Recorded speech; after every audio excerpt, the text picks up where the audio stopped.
Hello students, आज class 12 से अपना सेकंड लेक्चर स्टार्ट करते हैं। चैप्टर हमारा मैट्रिक्स और डिटरमिनेंट। एक शानदार क्वेश्चन लिख दिया है मैंने 6 मार्क्स का। मैट्रिक्स से ये क्वेश्चन आएगा तो 6 मार्क्स में आएगा और इसका बिल्कुल ही डिफरेंट ट्रिक है। चलिए देखते हैं। ए दिया है मुझे एक मैट्रिक्स 2x2 का ऑर्डर है। आई दिया है आइडेंटिटी मैट्रिक्स 2x2 का ऑर्डर है और मुझे कुछ ये प्रूव करके लाना है। अब इस क्वेश्चन का ट्रिक क्या है? इस क्वेश्चन का ट्रिक ये है कि यहाँ पर आपको कॉस और साइन का वैल्यू tan की टर्म में पुट करना है। तो उसका फॉर्मूला मैं आपके लिए लिख देता हूँ कि साइन अल्फा होता है tan की टर्म में 2 tan alpha by 2 upon 1 plus tan square alpha by 2। Formula याद रखना ही पड़ेगा, कोई और तरीका नहीं है। इसी तरह से cos alpha is equal to 1 minus tan square alpha by 2 upon 1 plus का tan स्क्वायर अल्फा बाय 2। अगर दोनों फॉर्मूले आपको याद है तो ये क्वेश्चन फिर भी आपका 5 से 10 मिनट ले जाएगा। चलिए स्टार्ट करते हैं। सबसे पहले LHS लेते हैं और LHS कितना लिखा हुआ है? LHS लिखा हुआ है I प्लस ए। तो I प्लस ए सॉल्व करते हैं। What is I? I is called as identity matrix जिसके मेन डायगोनल पर 1 होता है हमेशा और यहाँ पर 2x2 का मैट्रिक्स ही है। तो 1 0 0 और 1 और प्लस ए कितना दिया है मुझे? 0 माइनस का tan अल्फा बाय 2 फिर tan अल्फा बाय 2 और 0। अब सिंपल मैट्रिक्स का एडिशन करना है आपको, तो चलिए जोड़ देते हैं। तो 1 plus 0 is 1, 0 plus of minus तो minus of tan alpha by 2, 0 plus tan alpha by 2 तो tan अल्फा बाय 2 और 1 प्लस 0 इज 1। तो ये हमारा आ गया LHS। इसको सेपरेटली लिख देता हूँ क्योंकि RHS काफ़ी लेंदी है और आने में काफ़ी टाइम लेगा। फिर लास्ट में मैच करेंगे कि हमारा आंसर मैच हुआ है कि नहीं। अगर स्टेप्स बिल्कुल सही चले तो हाँ बिल्कुल आंसर मैच होगा। अब लिखते हैं RHS, ये सब हटा लेते हैं यहाँ से। तो देखिए RHS कितना है अपने पास? RHS है I minus A bracket cos alpha sine alpha minus का साइन अल्फा और कॉस अल्फा। अब सबसे पहले ये वाला पार्ट सॉल्व कर लेते हैं, ठीक है। इसके लिए एक और ब्रैकेट ले लेते हैं। ब्रैकेट लिया 1 0 0 1 माइनस का ए फिर से वही है 0 माइनस का tan alpha by 2 tan alpha by 2 और 0 ब्रैकेट बंद। अब ये अभी एज इट इज लिख देते हैं, इसकी जरूरत अगले एक आध दो स्टेप बाद पड़ेगी, तब इसका वैल्यू ये tan की टर्म में डालेंगे। साइन का अल्फा और कॉस का अल्फा। चलिए इसको पहले सॉल्व कर लेते हैं। तो ये देखिए कितना आएगा? 1 minus 0 is 1, 0 minus minus tan alpha by 2 तो माइनस चला गया, tan अल्फा बाय 2 आएगा। 0 माइनस tan अल्फा बाय 2 तो माइनस का tan अल्फा बाय 2 और 1 माइनस 0 इज 1।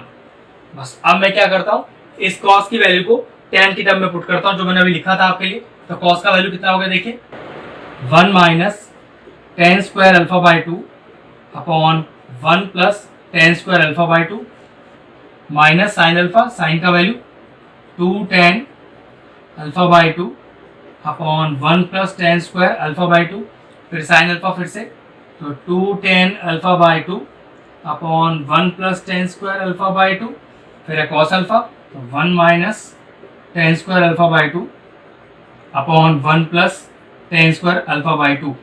अब देखिए थोड़ा सा ट्रिक बता देता हूँ। क्वेश्चन दिखने में काफी बड़ा हो गया है तो छोटी सी ट्रिक ले लेते हैं। वो क्या?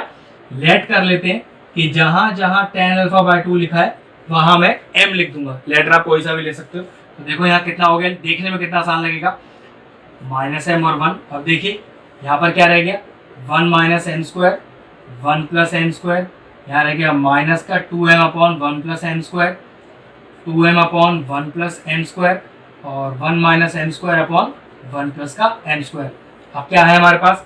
मैट्रिक्स का मल्टीप्लिकेशन। लास्ट क्लास में आपको बहुत बेहतर तरीके से सिखाया था। चलिए करते हैं। अब मैट्रिक्स का मल्टीप्लिकेशन करते हैं। देखिए इसका ऑर्डर कितना है? ये है 2/2 का। इसका ऑर्डर कितना है? देखिए 2/2 का। अब इनका मैट्रिक्स मल्टीप्लिकेशन पॉसिबल तभी हो सकता है जब ये दोनों मैच कर जाएं आपस में, और जो रिजल्टेंट ऑर्डर आएगा वो भी कितना आएगा? 2/2 का। तो चलिए मैट्रिक्स मल्टीप्लिकेशन करते हैं। नाउ किस तरह से करते हैं? देखिए मैट्रिक्स मल्टीप्लिकेशन हमारे पास 2 रोज है और 2 कॉलम है, 2 रोज है और 2 कॉलम है। तो देखिए हमारे पास ये 4 एलिमेंट आएंगे इस तरह से। वो कैसे? First row first column, first row second column, second row first column और सेकंड रो सेकंड कॉलम। तो चलिए वही करते हैं। तो सबसे पहले इसे करते हैं first row first column, first row first column. पहला पहले से मल्टीप्लाई प्लस दूसरा दूसरे से मल्टीप्लाई। तो पहला पहले से मल्टीप्लाई करते हैं तो 1 minus m square upon 1 plus m square. अब m को मल्टीप्लाई करते हैं इससे 2m square upon 1 plus m square. यहाँ देखिए ये क्या होगा? फर्स्ट रो सेकंड कॉलम तो फर्स्ट रो और सेकंड कॉलम, तो पहला पहले से मल्टीप्लाई, ये आएगा माइनस का 2m upon 1 plus m square, और दूसरा दूसरे से multiply m minus m cube upon 1 plus का एम स्क्वायर। देखिए m minus m cube upon 1 plus m square. अब यहाँ देखिए तीसरे नंबर पर, तो यहाँ पर क्या आएगा, सेकंड रो और फर्स्ट कॉलम, तो सेकंड रो और फर्स्ट कॉलम पहला पहले से मल्टीप्लाई, तो ये होगा माइनस m और प्लस का m cube upon 1 plus m square, और फिर दूसरा दूसरे से multiply plus 2m upon 1 plus का एम स्क्वायर। अब यहाँ पर देखिए ये second row second column, second row और सेकंड कॉलम, तो माइनस का m इंटू माइनस का 2m, तो प्लस का 2m square upon 1 plus m square, और दूसरा दूसरे से मल्टीप्लाई, तो 1 से होगा तो यहाँ तो कोई फ़र्क नहीं पड़ेगा। तो ध्यान रखिएगा कि मैट्रिक्स मल्टीप्लिकेशन करना आपको आना चाहिए। अगर मैट्रिक्स मल्टीप्लिकेशन आपका स्ट्रॉन्ग नहीं है तो अभी ये क्वेश्चन तो मुश्किल हो जाएगा, उसको स्ट्रॉन्ग पहले बनाएं, ये क्वेश्चन तो आप फिर आसानी से निकाल ही लोगे। इससे पहले वो कितना आया, क्योंकि बेस तो सभी के सेम ही है तो एलसीएम तो सेम ही आएगा 1 प्लस एम स्क्वायर, तो वो तो एज इट इज़ लिख देते हैं, और numerator as it is copy कर दीजिए। ये देखिए इस तरह से अगले स्टेप पे माइनस का 2m plus m minus m cube upon 1 plus का एम स्क्वायर। यहाँ पर भी सेम ही है डिनोमिनेटर तो minus m plus m cube और प्लस का 2m, होल यहाँ पर भी सेम 1 प्लस एम स्क्वायर और 2m स्क्वायर प्लस 1 माइनस का एम स्क्वायर। अगला स्टेप देखिए, यहाँ कितना आया, यह आया 1 plus m square upon 1 plus m square. यहाँ कितना आया देखिए, यह आया m plus m cube upon 1 plus का एम स्क्वायर। यहाँ कितना आया, minus m cube upon 1 plus का एम स्क्वायर, और ये कितना आया 1 plus m square upon 1 plus का एम स्क्वायर। ये कैंसिल आउट हो गया, ये आ गया 1। यहाँ से देखो माइनस एम कॉमन आ रहा है और क्या बचेगा 1 plus m square upon 1 plus m square. यहाँ से देखो m कॉमन आ रहा है तो क्या बचा 1 plus m square upon 1 plus m square, और ये कट के पूरा आ गया 1। देखिए ये भी कैंसिल आउट हो गया, तो बचा क्या 1 माइनस m और 1। m का वैल्यू मैंने शुरू में ही लेट ले लिया था, चलिए उसे पुट करते हैं वापस। तो कितना आएगा देखिए हमारे पास 1 माइनस का tan अल्फ़ा बाई 2 और 1, पूरा RHS मेरे पास आ गया। चेक करना क्या ये LHS से मैच हो रहा है, हाँ बिल्कुल ये LHS से मैच हो रहा है। फिर लास्ट पे लिखेंगे since LHS is equal to RHS hence proved. काफ़ी लंबा क्वेश्चन है, स्टेप बाय स्टेप और ध्यान से कीजिएगा। मैट्रिक्स मल्टीप्लिकेशन अच्छे से करना आना चाहिए और पता होना चाहिए कि यहाँ पर साइन और कॉस का वैल्यू tan के टर्म में चेंज होगा। चलिए नेक्स्ट क्वेश्चन आपने लिख दिया है, 4 मार्क्स का कंफर्म क्वेश्चन है, बताता हूँ क्या है। ए आपको दिया है, a की पावर n का वैल्यू दिया है, फिर क्वेश्चन लिखा है कि prove using PMI for every possible integer n, मतलब PMI को यूज करते हुए हमें प्रूव करना है कि ये एक्सप्रेशन PMI सेटिस्फाई करेगा कि नहीं करेगा। अब क्योंकि PMI हमारे 11th क्लास का पोर्शन है, चलिए मैं आपको स्टेप बता देता हूँ क्या करना होता है इसमें। सबसे पहले PMI को प्रूव करते समय a की पावर 1 का वैल्यू निकालना है, a की पावर k का वैल्यू निकालना है और a की पावर k प्लस 1 का वैल्यू निकालना है। जिन लोगों को PMI टॉपिक आता है 11th क्लास में किया है वो ये बात समझ रहे हैं, क्योंकि देखो इस समय PMI कैसे सॉल्व करते हैं ये तो नहीं बताया जा सकता, इस क्वेश्चन को भी मैं आपको प्रॉपर्ली करना सिखा दूंगा। सबसे पहले मैंने आपको क्या बोला कि a की पावर 1 निकालेंगे, तो क्या करें देखिए put n is equal to 1, तो 1 डालिए जरा, ये कितना आ जाएगा देखिए 1 प्लस 2 माइनस का 4 1 और 1 माइनस का 2, तो कितना आ गया देखिए मेरे पास a की पावर 1, ये आ गया 3 माइनस 4 1 और माइनस 1। अब a की पावर k चाहिए, उसके लिए मुझे n में क्या पुट करना पड़ेगा, मुझे n में पुट करना पड़ेगा k, तो चलिए पुट करते हैं। तो n में k पुट कर दीजिए, तो a की पावर k आ जाएगा, तो कितना आएगा देखिए 1 प्लस 2k माइनस का 4k k और 1 माइनस का 2k, ये भी आ गया।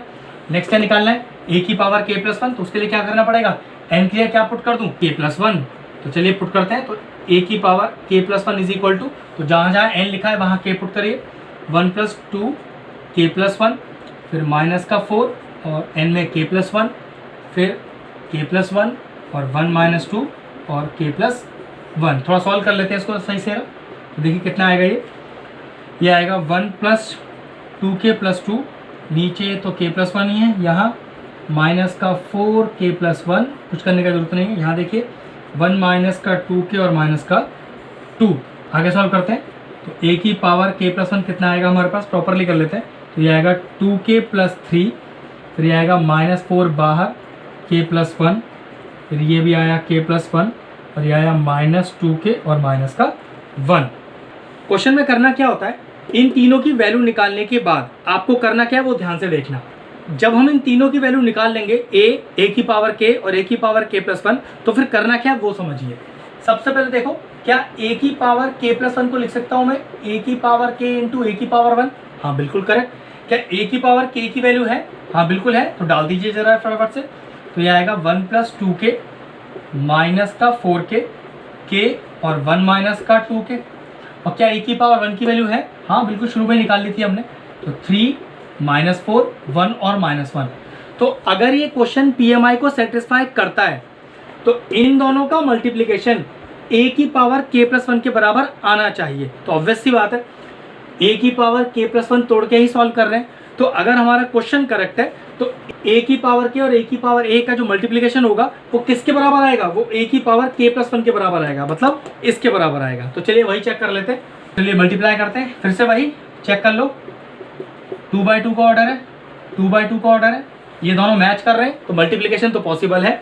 और रिजल्टेंट ऑर्डर भी क्या बनेगा? 2/2 का ही बनेगा। तो ठीक है, फर्स्ट रो फर्स्ट कॉलम, तो पहला पहले से इंटू, तो 3 + 6k, दूसरा दूसरे से इंटू माइनस का 4k। अब फर्स्ट रो और सेकंड कॉलम, तो -4 से इंटू करते हैं, तो -4 - 8k, दूसरा दूसरे से इंटू प्लस का 4k। अब सेकंड रो फर्स्ट कॉलम, तो सेकंड रो फर्स्ट कॉलम, तो 3k और प्लस 1 माइनस का 2k। Second row second column, तो माइनस का 4k -1 प्लस का 2k। अगला स्टेप देखिए कितना आया हमारे पास, 3 + 2k। अगला देखिए कितना आया, -4 माइनस का 4k, और ये आया k + 1, और ये आया -2k का 1। तो चेक कर लीजिए क्या ये ए की पावर k + 1 के मैच हो रहा है? 2k + 3, 2k + 3, हाँ बिल्कुल मैच हो गया, मैच हो रहा है, हाँ मैच हो रहा है। तो क्या लिख सकते हैं, दिस इज इक्वल टू ए की पावर k + 1। तो दिस शोज दैट कि जो पीएमआई है वो वेरीफाइड हो गया for every positive integer n। जब भी क्वेश्चन पीएमआई से सॉल्व करने के लिए आए तो कुछ मत कीजिए, ए की पावर 1 की वैल्यू निकालिए, के की वैल्यू निकालिए, ए की पावर k + 1 की वैल्यू निकालिए, फिर ए की पावर k + 1 को स्प्लिट कर दीजिए ए की पावर k इंटू ए की पावर 1 में, दोनों को मल्टीप्लाई कीजिए। अगर ये वैल्यू सॉल्व करने के बाद ए की पावर k + 1 के इक्वल आ जाए तो यस पीएमआई इज वेरीफाइड, वरना मना कर दीजिएगा। लेकिन ऐसा होगा नहीं कि ना आए वैल्यू, हमेशा वैल्यू करेक्ट आएगी। ठीक है, तो फिनिश हुआ क्वेश्चन।